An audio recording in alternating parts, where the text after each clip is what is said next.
नमस्कार, जय महाराष्ट्र मित्रांनो। मनसेचे प्रशांत इंगळेंनी दिले जाहीर चॅलेंज। शरद पवार पक्षाचे प्रशांत बाबर यांनी देखील दिले जोरदार प्रत्युत्तर। सोलापूरच्या जागेकडे उभ्या महाराष्ट्राचे लक्ष काय आहे, बातमी सविस्तर जाणून घेऊयात।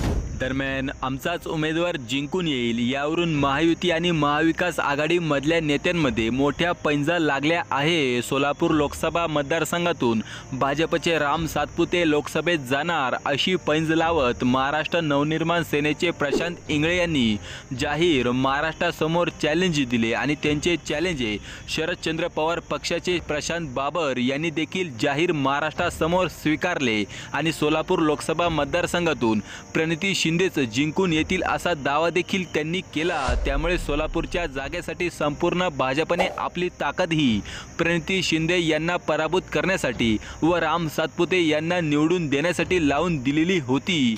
प्रणिती शिंदेसाठी देखील महाविकास आघाडीकडून काँग्रेस तसेच शरद पवारांनी रोड शो व सभा घेऊन स्थानिक वातावरण फिरवून उभ्या महाराष्ट्राला दाखवून दिले होते। हे निश्चितच स्पष्ट झाले। मित्रांनो, सोलापूरची जागाही जनता ही प्रणिती शिंदे यांच्या ताब्यात देऊन भाजप तसेच महायुतीला सोलापूरकर धक्का देतील की राम सातपुते निवडून येतील? तुम्हाला काय वाटतं? कमेंट करून नक्की तुमचे अनमोल मत व्यक्त करा। तुर्तास धन्यवाद। जय महाराष्ट्र।